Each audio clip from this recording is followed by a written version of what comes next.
Let's do this National 5 biology question together.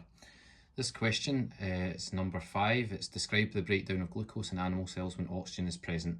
Now this one's worth 4 marks.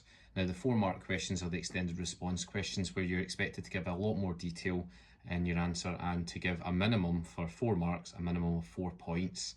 Now usually in the marking instructions there are more than 4 points available, okay, so you can write down as many as you can possibly think of.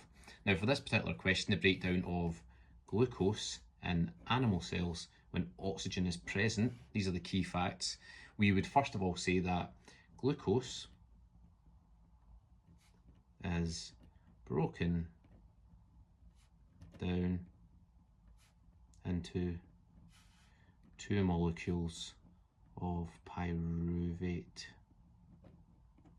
Okay, you don't necessarily need to say the 2, but I'll just put that down just so you remember.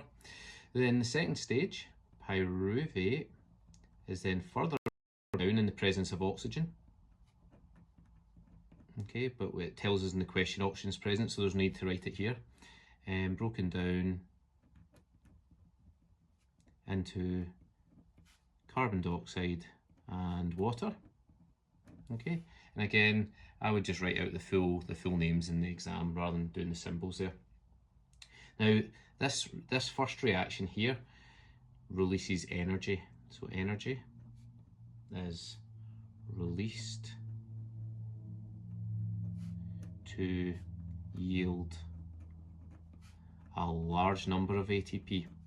Now, because this is aerobic, oxygen is present, we're going to get a large number of ATP instead of just the 2 ATP that we get when oxygen is not present. Okay.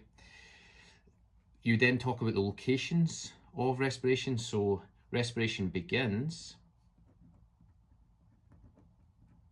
okay, and again this should be in your notes, respiration begins in the cytoplasm,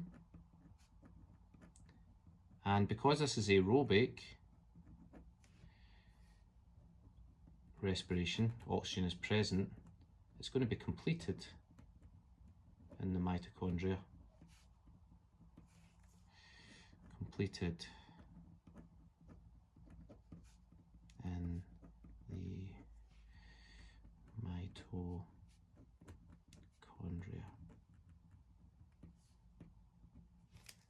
And the final point that you can put from the marking instructions is that respiration is an enzyme controlled reaction or series of reactions, so it's controlled by enzymes. Okay, that's another point you could have put down there to get your 4 marks. All right, folks, hope that helps. Follow me for more.